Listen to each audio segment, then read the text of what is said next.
רואים את העבודה הזאת. כן, בטח.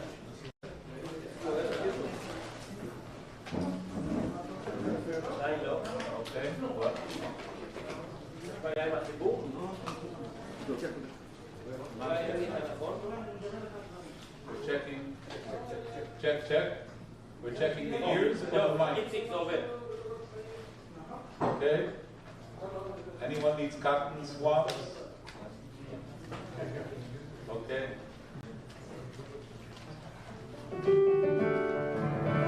A lot of people online already. Yeah. Let's give it 3 minutes and we start because these people downstairs come.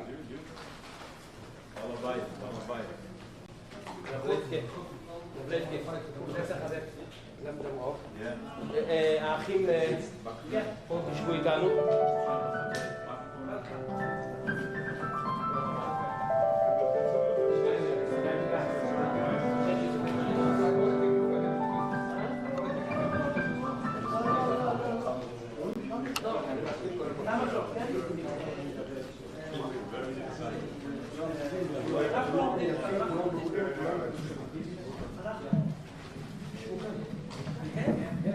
יש לכם מקום מיוחד. בואו מברך. שכואב. הרבה זמן. חנה שומענו.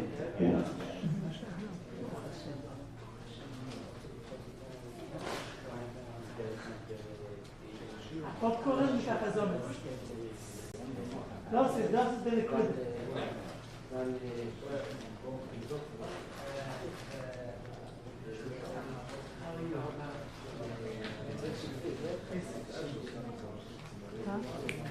זה הסיולה? יש קצת הצנתר?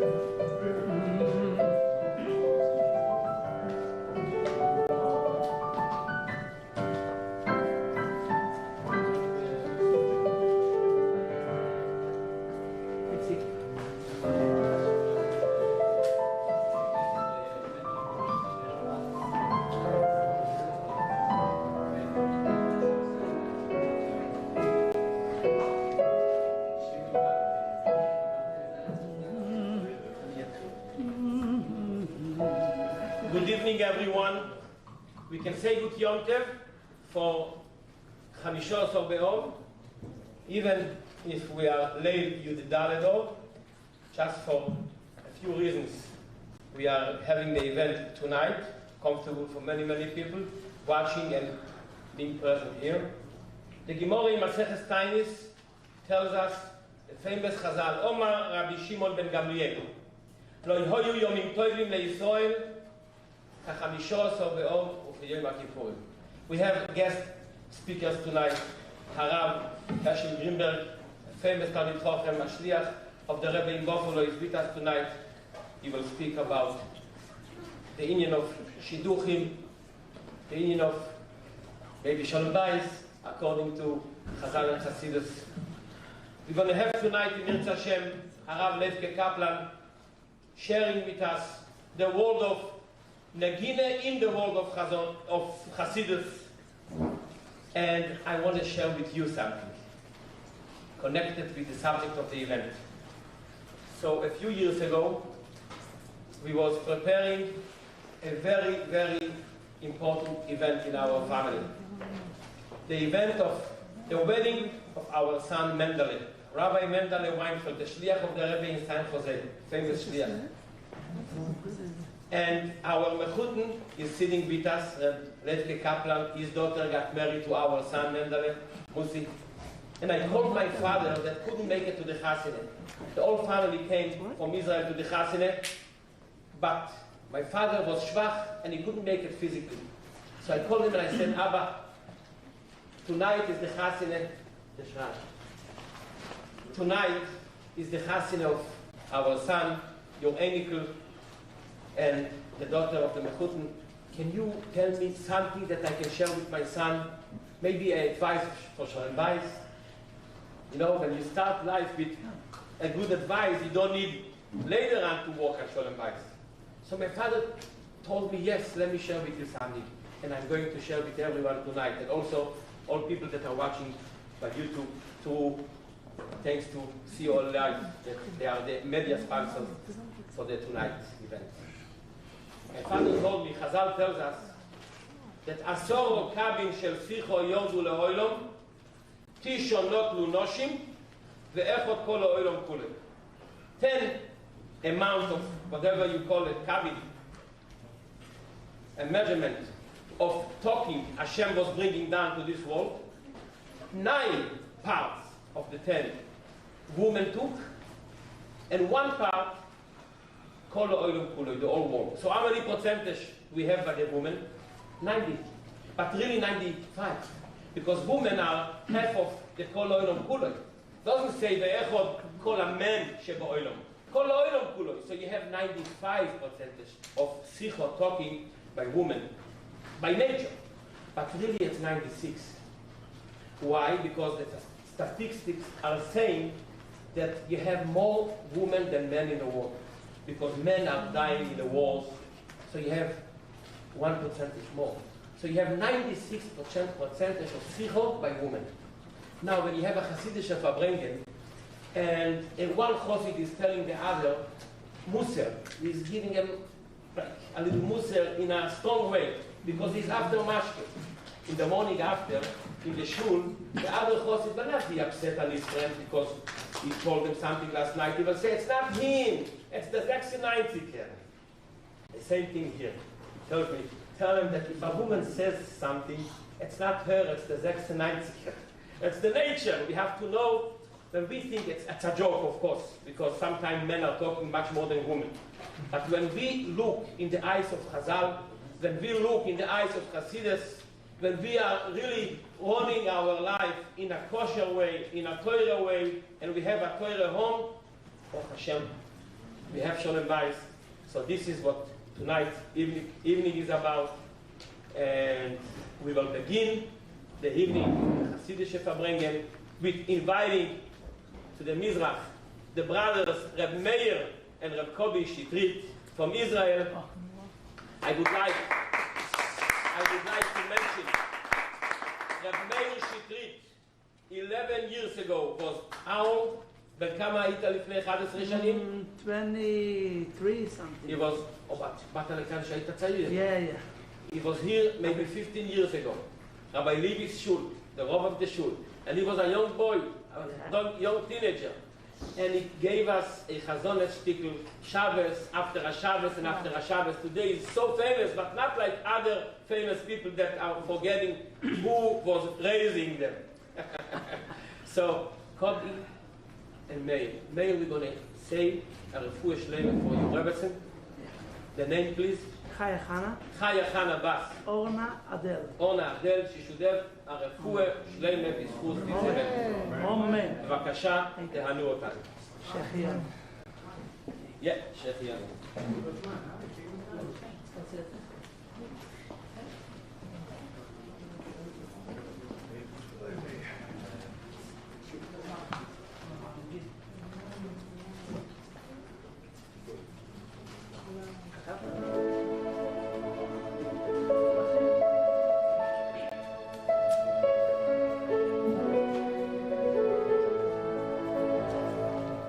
Oh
Hashem, we have tissues. Thank you. I know, Harav, תגיד שכוייך לה... of course. בלי זה לא היה עובד. Rabbi Israel Edelson on the piano. Thank you very, very much. Harav Herschel Grimberg, the Shliach of the Rebbe in Buffalo, New York. I'm not going to call him a speaker, because a speaker you call someone that gives speeches. Rabbi Herschel Grimberg is giving us and the whole world tonight, because we have a few hundred people already watching by YouTube to see COL live all over the world, and we're going to ask him to give the first part of his speech for tonight. Again, connected to Shidduchim according to Chazal and Hasidus. Harav Herschel Grimberg, bevakasha.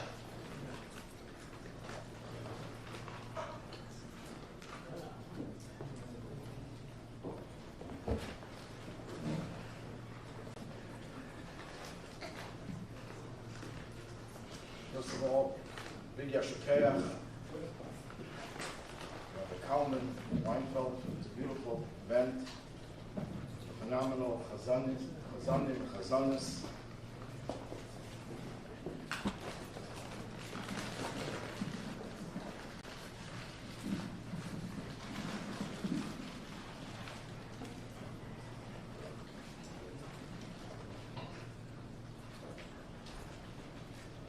I was asked to speak about Shidduchim.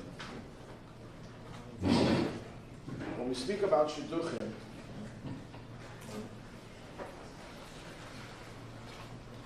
when I grew up, in my days, although I don't think it's the same today, when a bacher would be ready for Shidduchim, he knew ahead of time that the young woman was 60, 70, 80, 90% compatible. The rest of the 10%, 20%, they had to figure out if there was the right chemistry. So I want to talk a little bit about chemistry. In the year Tavshin Mem Vav, 1986, Parsha Shlach, Buffalo Chabad organized a gathering of alumni and others to come to the Rebbe, to be by the Rebbe for the Farbrengen and for the Shabbos. One of the people who was supposed to be there, at the end as he couldn't show up, but I think he was registered to come, and we notified the Rebbe, was a Yid whose name was Dr. Herbert Hauptmann.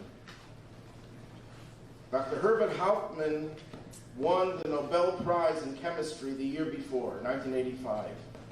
One of the top scientists in the world.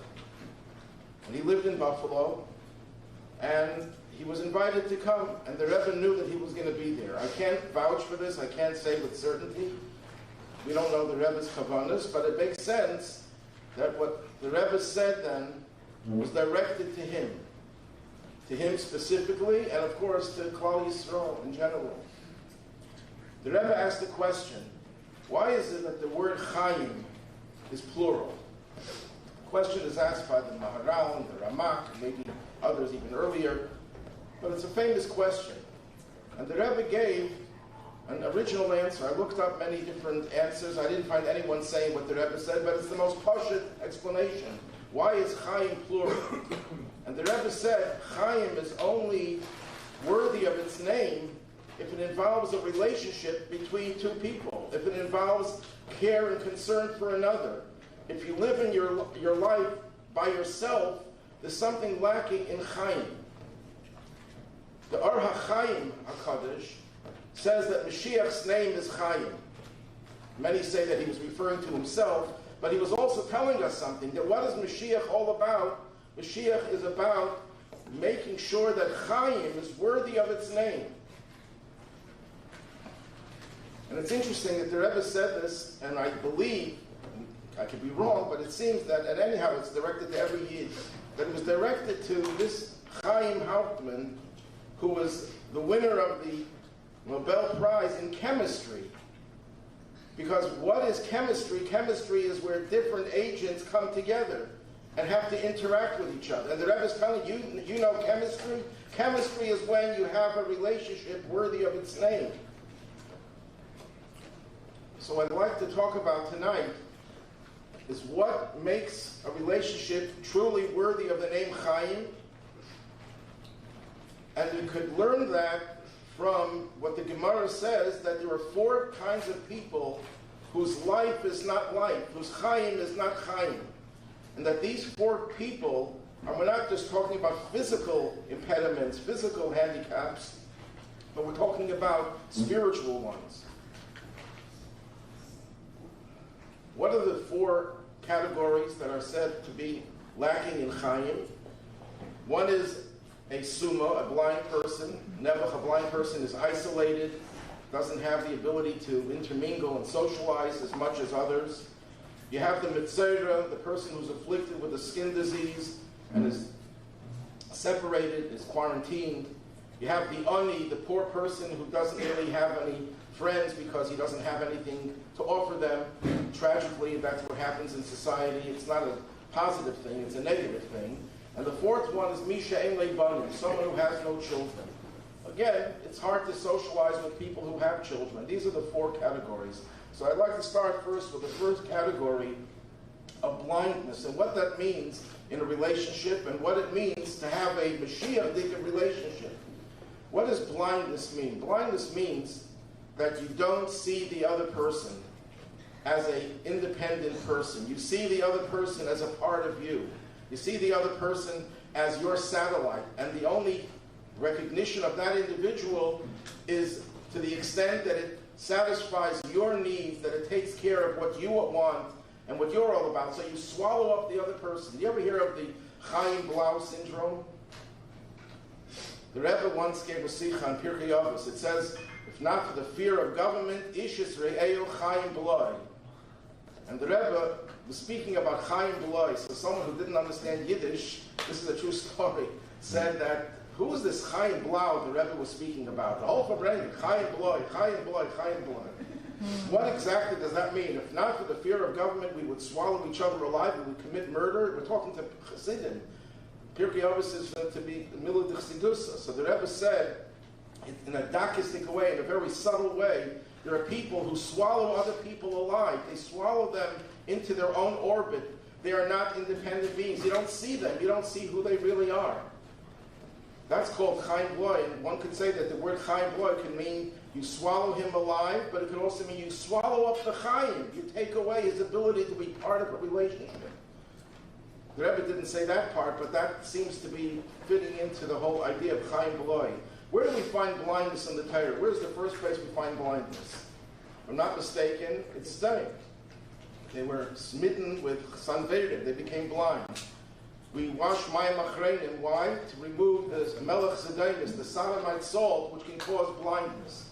Why is blindness associated with Sdom? Did Sdom have other people come into their midst?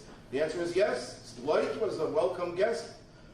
So where do they distinguish? When did they say, you are welcome and you're not welcome? As long as you became part of their culture, as long as you contributed and enhanced their being, they didn't see you as a human being. They saw you as, what can you do for me? How can you enhance my existence? And that's why the Medrash says, and every child knows this Medrash, that if you came to the Sdom Hilton and you were 6 feet tall and the bed was 5'9", they would stretch you out. If you were 6 feet 3, they would cut you down. Obviously, it's trying to show you how cruel they were, how sadistic they were, but there's also a deeper message. They embraced you, they accepted you only to the extent that you fit into their bed, to fit into their comfort, to fit into their existence. And that's why we wash our fingertips, to get rid of that blindness, as Dr. Nissim Mendel writes in My Prayers, that the reason why we wash Mayim Achreinim, an added reason besides the reason, the literal reason, is because when a person is hungry, they can feel the needs of others. But when a person finishes his meal and is satiated, they don't feel the other person's need. You become blind with Melech Zedemus, with a whole sodomite way of looking at others, that you don't exist. You're not a Metzias, you're not a real entity. You're only there to the extent that you enhance who I am. You contribute to my life and my greatness. That's what Chaim is lacking when a person has that attitude. Mashiach will correct that. And that's why Mashiach is sometimes referred to as someone who dwells in Sdaim. It says David Avdi, it says, until him I found my servant David. So the Medrash asks, where did David find David? B'Sdaim. What does that mean? One way of looking at it, it means that Mashiach's task is to come to people who are in Sdaim, who suffer from this lack of Chaim, and give them true Chaim, true life. That you look at another person, and in dealing with a marriage, this can be applied to any type of relationship. But certainly with a marriage, you look at your spouse as an independent being. You respect their integrity and their independence. Then we have the other three that we'll talk about later.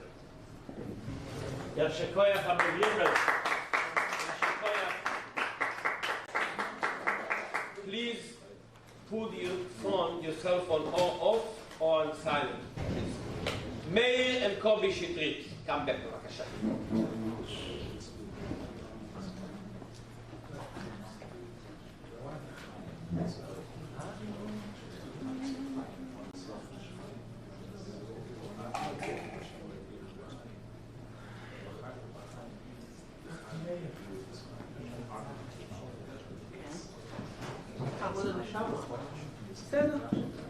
זה עולה יותר.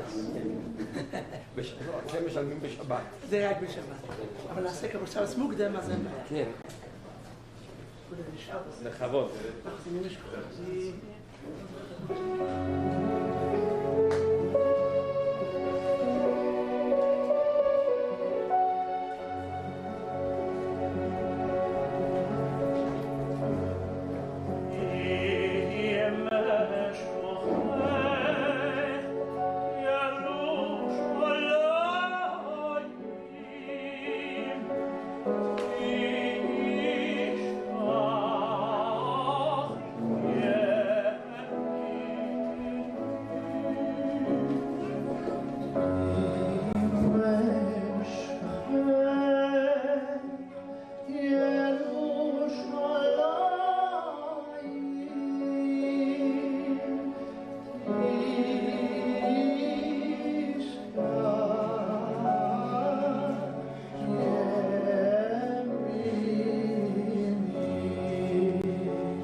אחד. רוזו דה שבוס. אז רודו דה שבוס צריך, כדי שכולם עד הסוף יישארו, אז נבטיח רודו דה שבוס. אם יוצא. נבטיח. כן. וגם יהיה... עם רב לייבקה. עם רב לייבקה, גם איזה הפתעה, לא מגלים. צריך לחכות. צריך ליצור לך את הסידור הזאת משם, זה לא שם. חז"ל צריך לזכור את זה בעל פה.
Thank you, thank you, thank you so much. It's just the beginning. Before we continue, I want to say thank you so much to Shark Demolition for being part of the event, sponsoring the event. Thank you so much. Hashem should give the whole entire company and the families involved a lot of atzlocha begashmis v'ruchnis. Rabbi Greenberg, everyone is waiting for the next part, but after such mayor, after such a niggun, and another niggun, I would like to ask for a few minutes Rabbi Levke Kaplan to tell us about niggunim and Hasidus. Then it will be much easier to go into the world of what Rabbi Greenberg is bringing us to. Rabbi Kaplan, please.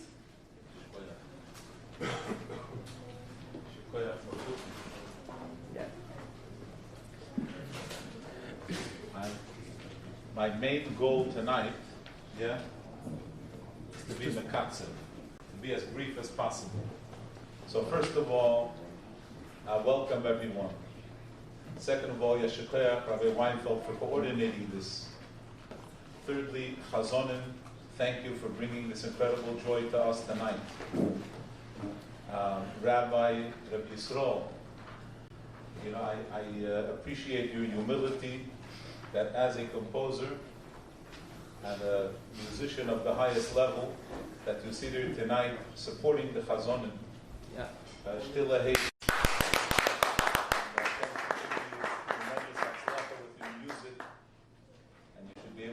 Joy of Nagina to the Yidden. Rabbi Greenberg, thank you for the incredible insights, and I'm very much looking forward for the Hemshech. Taya the Yidden, we all know that we live in a world of hoo-ha. The definition of Mayim Rabin that Hasidus discusses, that the thoughts of Eilam Hazeh are rabin, they're overwhelming, they're too much. A person is not able to contain the flow. We're all all our time and our energy is consumed. Like the Alter Rebbe, we learned this week that the Alter Rebbe says with regards to tzedakah that it's unlikely, if not impossible, that a person shouldn't put their guts into their work, and when they give tzedakah, that's what they're giving. In this hoo-ha, as we get older, when we move past, when we come to a state of rechayim al tzavora, many people abandon the inyan of negina. Who has time for a luxury of niggun? Our Rebbe gave us 10 nigunim. Our Rebbe spent time, Simchas Torah, teaching nigunim to all of us, explaining the nigunim. The Mittel Rebbe writes in the Hakdama to Kuntras HaYispilus, at that time there were Hasidim, incredible Balei Moichin, and to them meditation was only about the intellectual aspect and pnimius. And if a chassid dared to express an emotion, the friends, the chassidim around him would scold them and would make fun of them. Vi kuntas, how could it be that you snapped your finger or you expressed outwardly an emotion? And the Mittel Rebbe writes, is this the purpose of davening? The whole point is to cultivate and nurture emotion. Rabbi Greenberg spoke earlier about Chayim, what Chayim means. The Alter Rebbe explains that there are two types of Chayim. There's material Chayim, that is of the interest of the Yetzer Hara, that's symbolized by the Avodah Zarah of Pa'or. And then there's spiritual life. Emotion is part of the spiritual life. The Friedrich Rebbe in the Hakdama to Sefer HaNigunim, we read that not only is Negina an element that supports our Avodas Hashem, but Nigun itself is an Avodah. In other words, everyone understands the challenge of moving a person into an emotional state. Everyone understands, Eich Shayich Tzivui Al Ava. How could you command someone to feel? And yet, Negina has the ability to move us, which is why a chassid who's feeling cold and isn't inspired in davening knows that they have a tool of nigun that should necessarily be used. Rabbi said one thing about our chazonim tonight. They have a gift of being able to create an ambiance, an atmosphere. When they start a shtickle, they set a tone. That ambiance, that energy in our Avodas Hashem is to bring ourselves to the state of v'hashevoisa elavavecha, to be moved.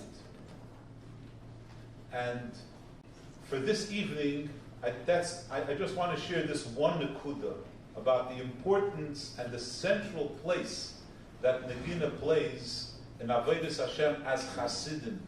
Not to remain in a state of legal Yiddishkeit of what we do and what we don't do, but to be also in a state of Yiddishkeit that's a state of being, not only a state of action. Yasher koyach. Yasher koyach, and Rabbi Greenberg, b'vakasha. The second part of Rabbi Greenberg's worship for tonight. Sorry, I'm not taller. ממעמקים כוסיך השם.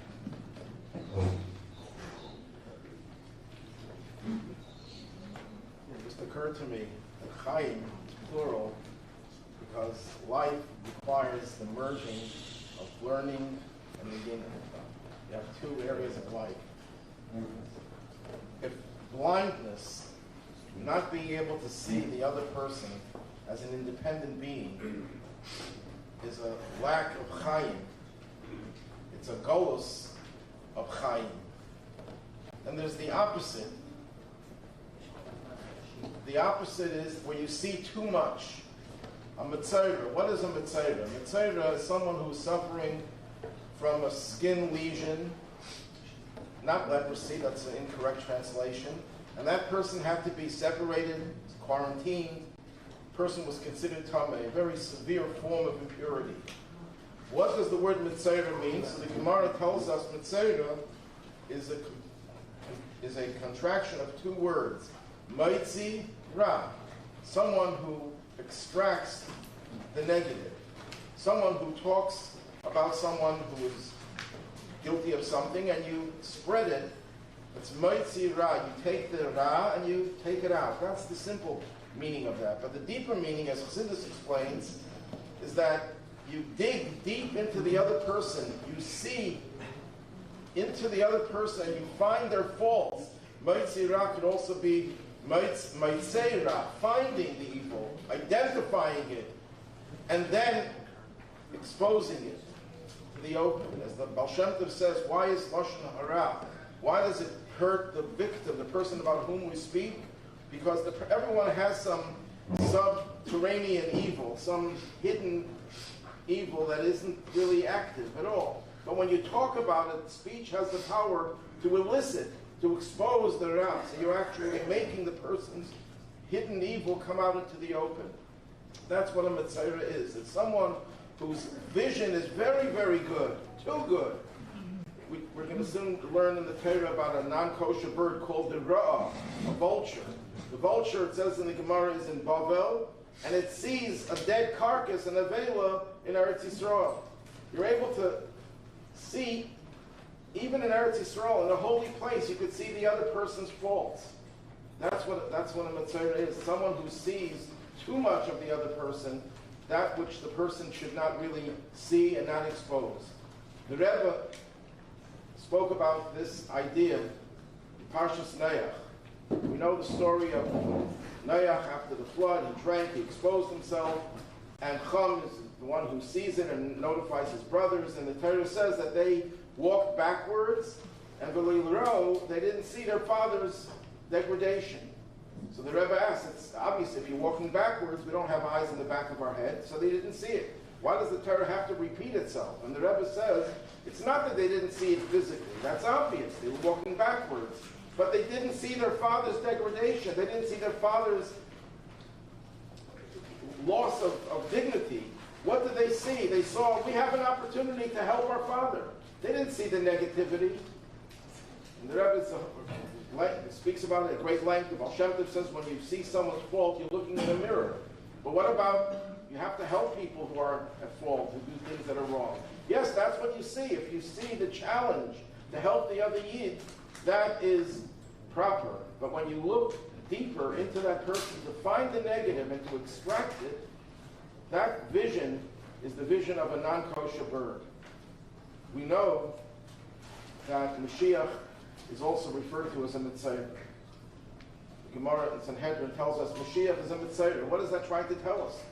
The Rebbe explains it in many different sichos, but one way of looking at it is Mashiach is here to eradicate that impediment to Chaim, because as long as people see too much evil in others, they see the negative in others, and especially in a relationship, a husband and a wife, if they can see the negative, that is an impediment to true Chaim. That relationship is devoid of true life. And Mashiach is here to make that relationship complete, where we only see the good in others and we don't see the negative. And if there is negative, we use it as a challenge to try to correct that person's negativity. Yasher Koyach Harav Greenberg, again, a continuation soon. And if we are speaking so much about davening, about to relate to Hashem through relating to another Jew, like we have a few days ago, the Yom Yom of through Avas Yisroel, you really have the real Avas Hashem. So when is the main day of the week that we can relate to Hashem more hours, more deep, if not Shabbos? I'm going to ask Reb Meir and Reb Robi Shitrit, together with Reb Leifke, to give us a Rosa de Shabbos. Please, even if it's just Wednesday, but we have already today the Kleiner Lechune Raneno. בבקשה. אנחנו צריכים מיקרופון לרב לייפקה, לא? לא, אני הפקה, אנחנו רוצים את הסמטה. עוד zusammen später, gut. כמה שפטר?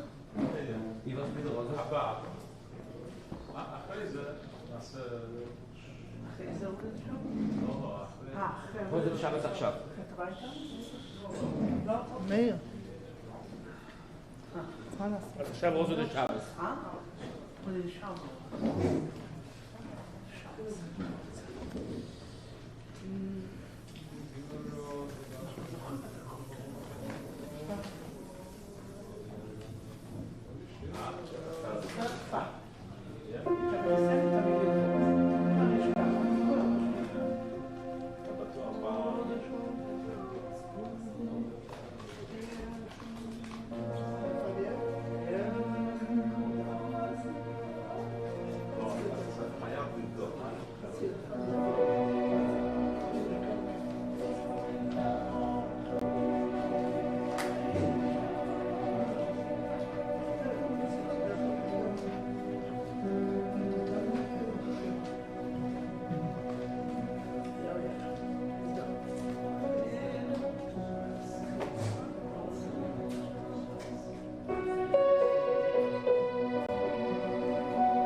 This song, the MS, is not asked by Achone Chazore, but we make it.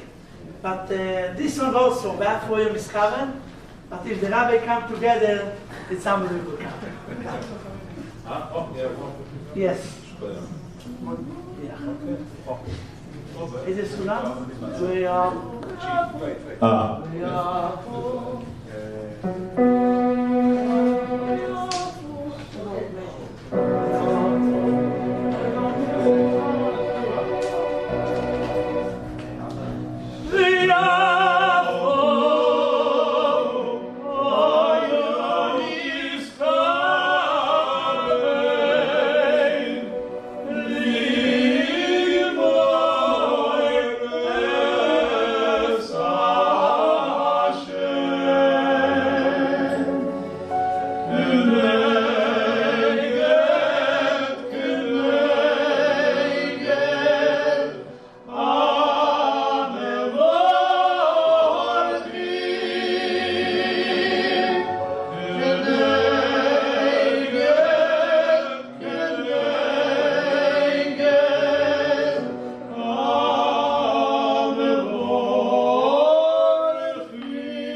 Rabbi Greenberg, please, everyone is really thirsty for your יש מיילים בקודש ויש מוריד בקודש. הוא מוריד בקודש. אבל זה מייל. שכוח. שכוח. יו. Beautiful, beautiful.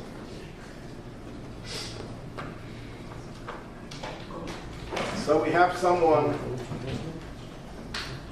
who recognizes the independence, the individuality of the other. He has that version of Chaim. Someone who doesn't look to probe, to discover, to extract, to expose the negative in the other. You think that would be a perfect relationship? No guarantee. The next step is ani, the poor person. There's a famous joke that is told, it's already trite. tale, and it's a joke. I'll tell it anyhow. A father was giving his son advice when he goes out on his first date, and he says you should speak about family, about love, and about philosophy. So he goes out, and he says to this young lady, "Do you have a brother?" "No." "Okay, now we took care of family. Do you love noodles?" She looks at him like, where is he coming from? And she says, "No, why are you asking such a strange question?" "Well, he took care of love now. Now it's philosophy." He said, "If you had a brother, would he have loved noodles?" What does poverty mean? The Gemara says, "Ein ani ela b'deya." There's no such thing as poverty except poverty in deya, in knowledge, das, another version. The very first thing that one has to know in order to have an ideal relationship, a chayim relationship, a Mashiach relationship, a geula relationship, is it has to be based on a philosophy. It has to be based on, you know what your life is all about and what your purpose in life is. As I mentioned before, in the olden days, and I think it's still that way for many people today, but maybe not as much as it used to be, before you went out on a shidduch, you were already 60 to 90% compatible. You have the same belief system, you have the same rebbe, you have the same philosophy of life, you knew what your objective is, you knew that you're here to bring Mashiach, you knew you're here to be Makar B'Yidin to Yiddishkeit. When you have the same philosophy of life, then you know that that relationship will be emotions, and emotions are very important. But if we don't have the seichel, if we don't have the intellect that guides the emotions take us in all different directions. So you have to pour water. Water is the symbol of knowledge, of das. You pour that water on the hands, on the emotions that guide the emotions, and make sure that the emotions don't get in the way and do not cause the person's relationship to fall apart because they can't control their emotions with one another. So we have mayim achreinim. You wash the hands at the end of the meal to get rid of the blindness. But before you eat your meal, before you interact with the world, you have to first get rid of the aniyus, get rid of the poverty. And what do we know about Mashiach? Mashiach is called ani, reich balachamar. Mashiach is also an ani. Why is Mashiach called an ani? One way of understanding it is that Mashiach's task is to deal with the poverty that comes from a lack of knowledge. We're talking about Nigina. The Friedrich Rebbe writes in his introduction to Sefer HaNigunim that what is the purpose of Nigina, of music? Kail me'er ha'kavana, he says. The music awakens kavana. What does kavana mean? So the Friedrich Rebbe says kavana means windows. You have windows that you have to open up because sometimes you can have the seichel, you can have the understanding, you can have the intellect, but it doesn't follow through. It doesn't affect your emotions. Your emotions remain distant. You have to open up a window so the intellect is able to enter into your emotions. And then there's another window that the emotion should translate into action. So in addition, of course, to having the knowledge, having the philosophy of life, in order to make a relationship, a chayim relationship, you also need nigina. You need music, you need nigunim, especially CHASIDISHE nigunim, that helps to bring the understanding through into the emotions. And that ensures that our chayim should be ideal chayim. Yasher Koyach, Rabbi Greenberg, a special request from Reb Meir and Reb Kovi for Elu Dvorim of Hirschman.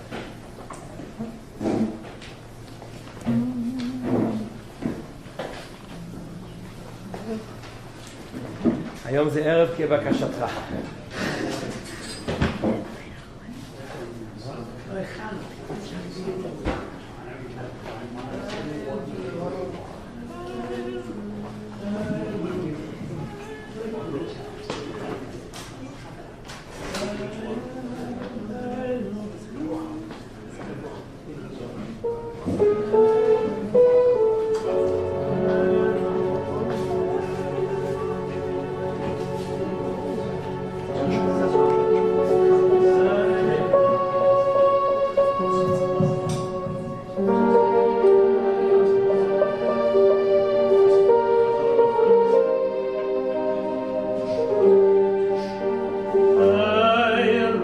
דבורים שאין להם שיעור,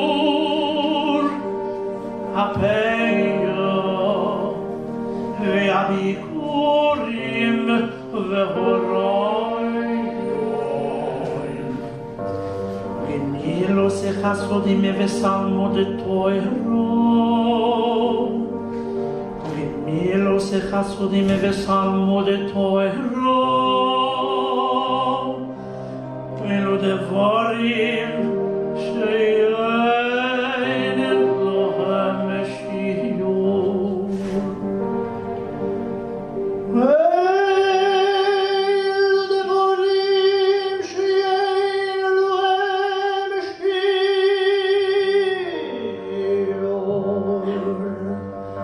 הפיות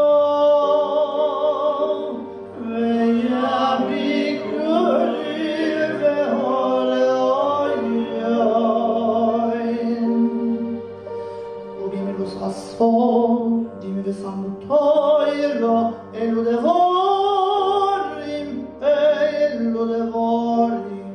shein elohem shio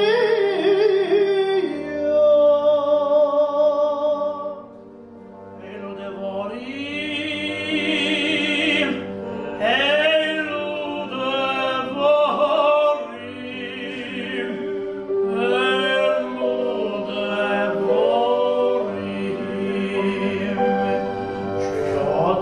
חלה פרויס היום בוילום הזה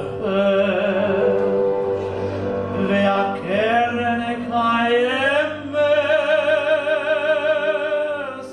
לעולם הבא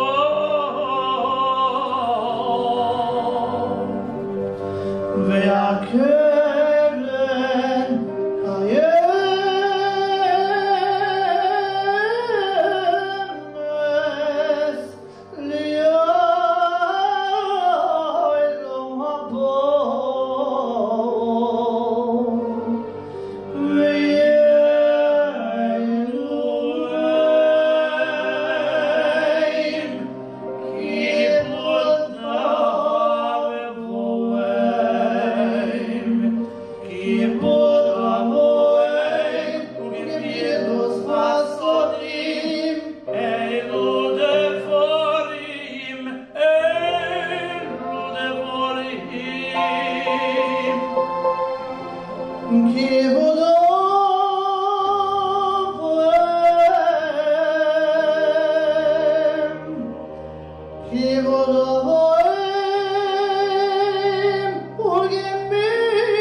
מה הולך אחרי פסל מותר כנגד כולו?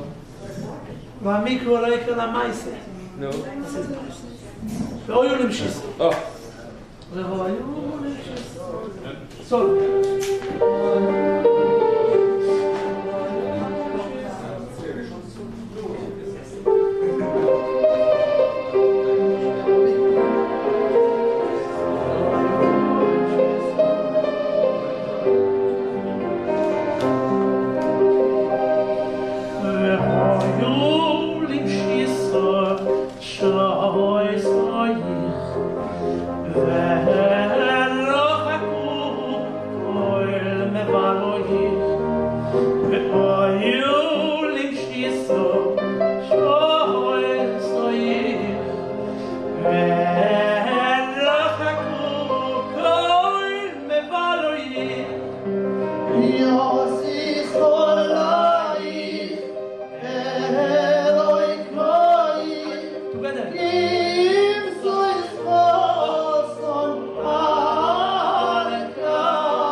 Today is two behalf, so is the day of Be'ez Hashem of Shiduchim. כל מי שמעוקב שידוך שיבוא בקורוי ובנקר. אם ביאס משיח צדקנו בקורוי.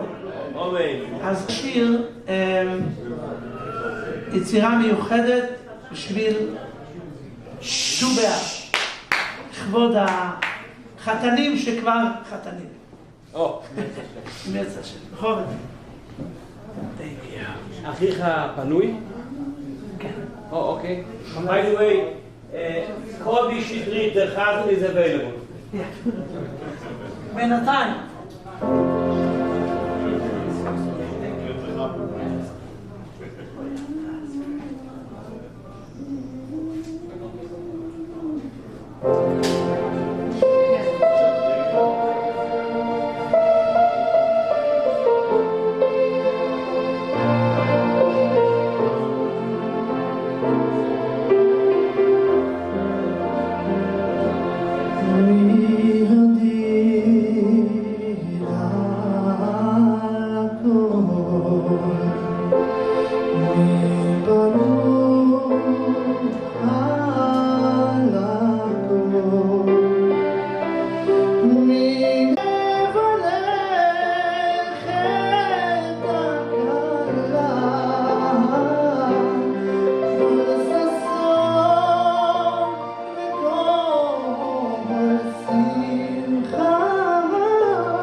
Wow, Bezat Hashem בקרוב.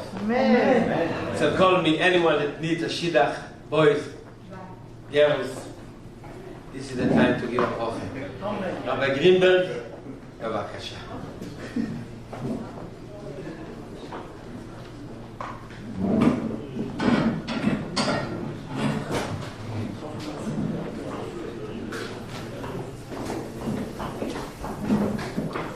So we have a perfect relationship. We respect the integrity of the other. We see their individuality. They're not just our satellite. You see the good in them. You're blind to their faults except to the extent that you can help them. And you don't let your emotions control you. So you have a perfect relationship. But no, that's not necessarily the case. A relationship requires that there's always renewal. Misha ein lebanim. What does that mean? Someone who doesn't have children is not called chayim. What does that mean metaphorically? Someone who has a relationship and there's no continuity. The relationship remains, it stagnates, remains stale. Nothing is there to rejuvenate it. Everyone knows the Zohar, that marriage is the reunion of two half souls that were separated at birth. But that's only part of the equation. Yes, it's true, the two half souls, but the two half souls are not the same. They're not identical. We wouldn't need two half souls to come into this world if they're identical. They're very different. They can be opposites. So yes, it's two halves of a whole, but two different halves. And that's why we have two stages in marriage. The first stage of marriage, Erusin, is where the two halves come together. They were separated, they didn't know of each other when they came into this world, and then they come together. But Nisuyin, the second part of the marriage, they used to be separated by 10 or 12 months. Now we do them together, but there's still two stages. The second stage is where we take two opposites and we unite them, we unify them. And that's fraught with a lot of danger, because when you have two conflicting powers, Ish and Isha, you can have just conflagration, you can have a fire, an explosion. You need to have an element of the divine, the Yud and the Hey, into Ish and Isha. And that's what happens by Nisuyin. And it's something that has to keep on repeating itself, has to be rejuvenated. A little bit of Milsa B'Dichasa. There was this guy who comes to the Rav, and he says to him, I don't know what to do. My wife is terrible. She curses me. She berates me. She does everything to undermine everything I do. I can't handle this anymore, but I have a respectable position in the community, and I can't give her a get. I can't divorce her, because it will look very bad for me. So what do I do?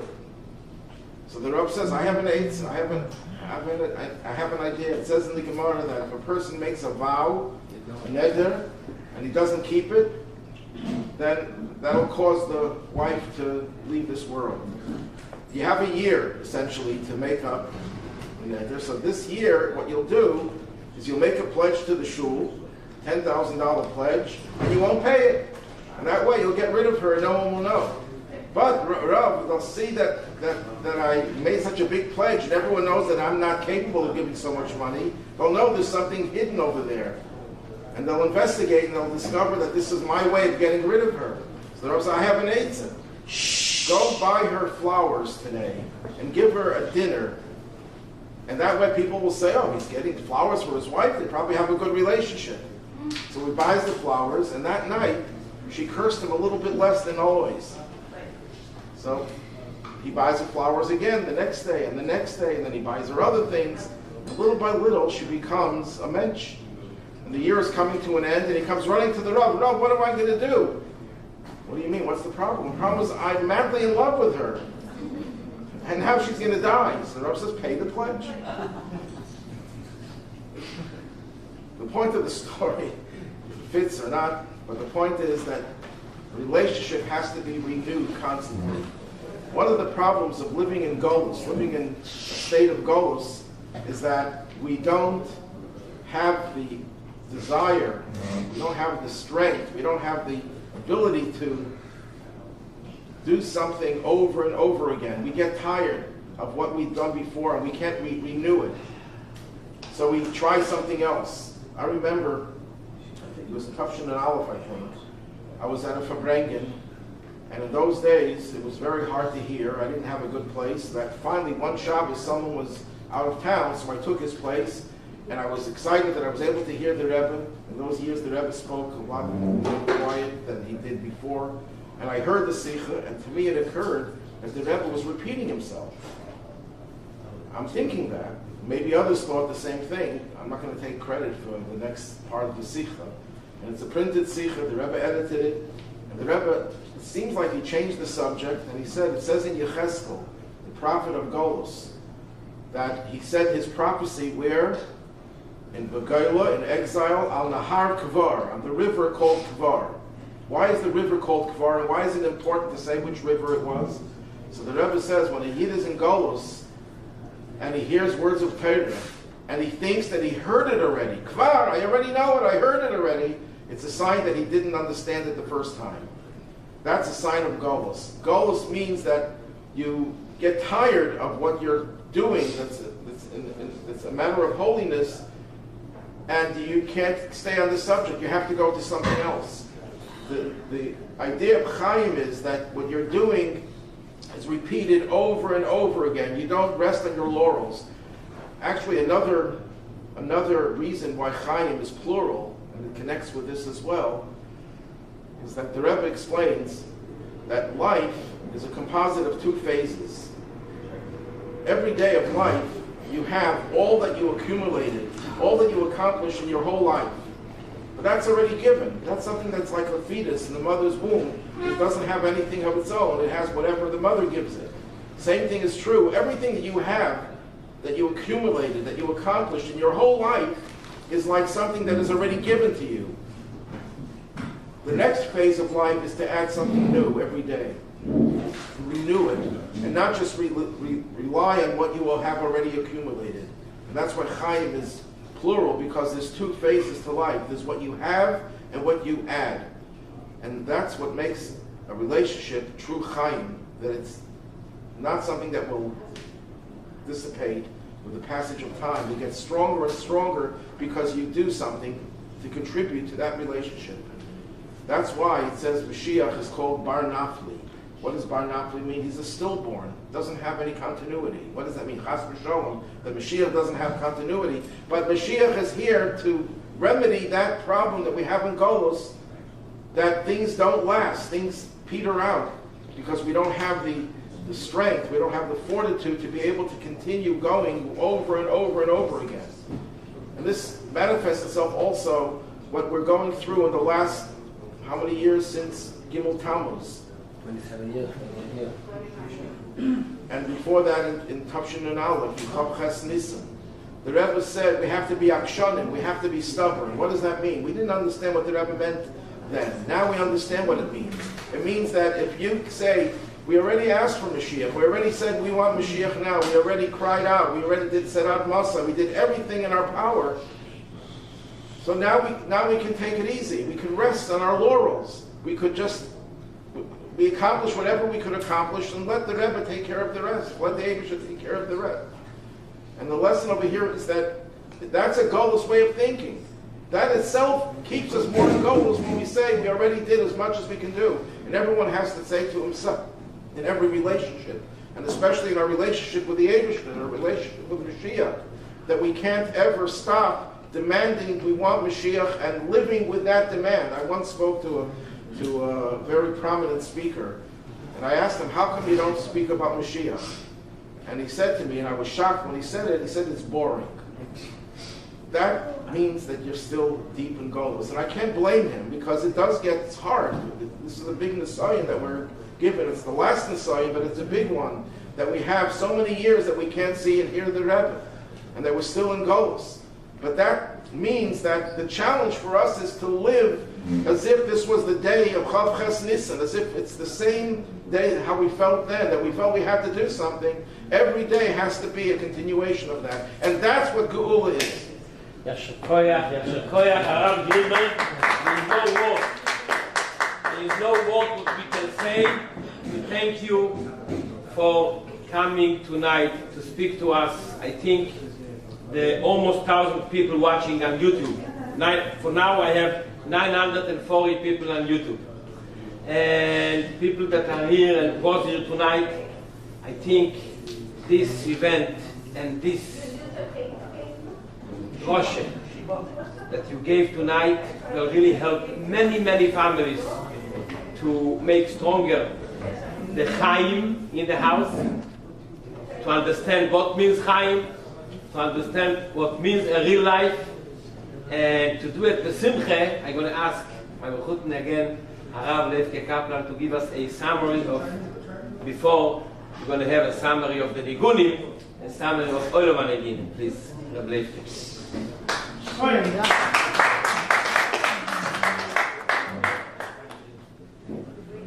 Okay, Yashikoyach everyone for your patience. I'll just say a few, just two nakudas here. So they say that that the male voice becomes exciting around the A, or the A flat. And the reason for that is because, generally speaking, that's where the voice goes into a new space. Could I try to demonstrate? You give me an A flat, please. Open.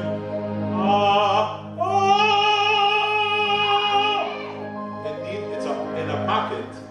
That sound with the head voice and the chest voice are combined is where the excitement happens. Obviously, at different voices, it's at different places.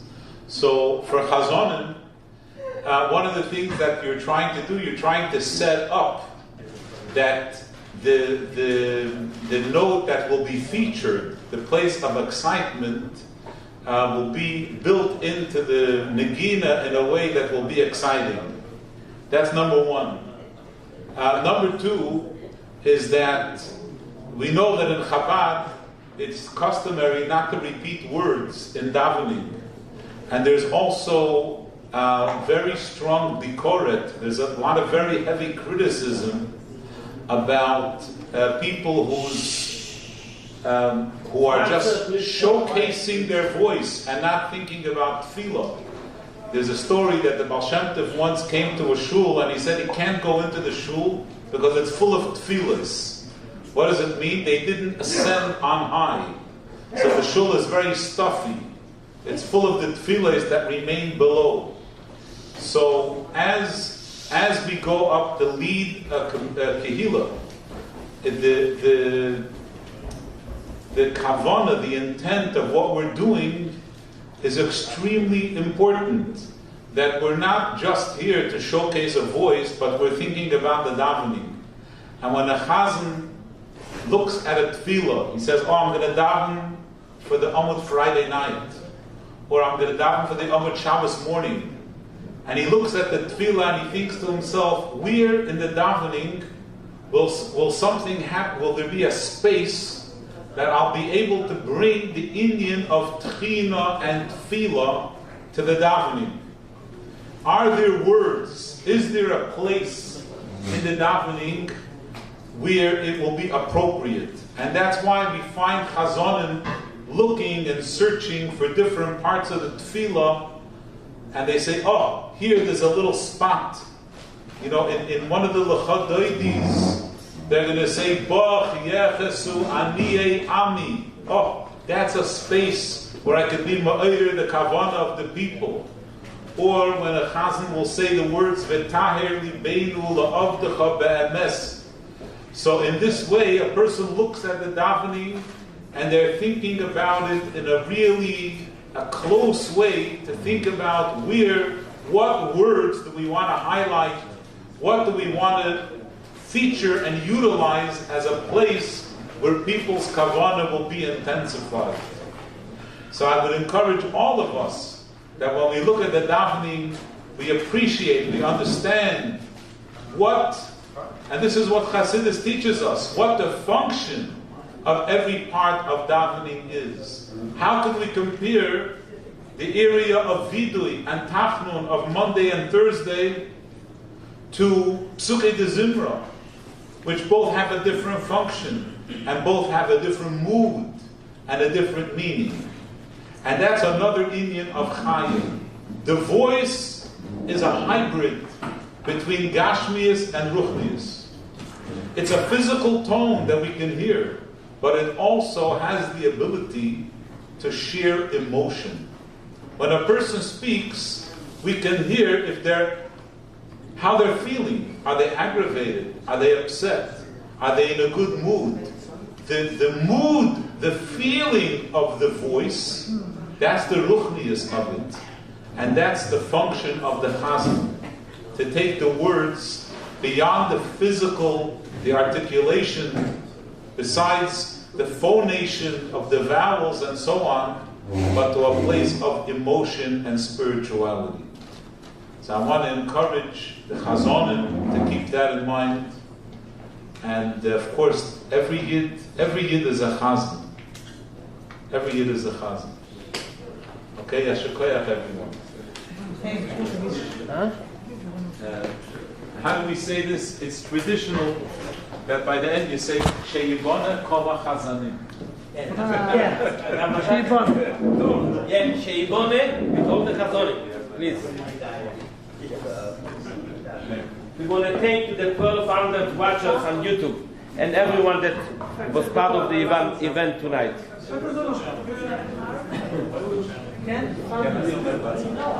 לא בצד. איתנו ביחד. תגיד מה שלא יש. אתה מתחיל.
Yehi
אתה אוהב חזנות, אני רואה.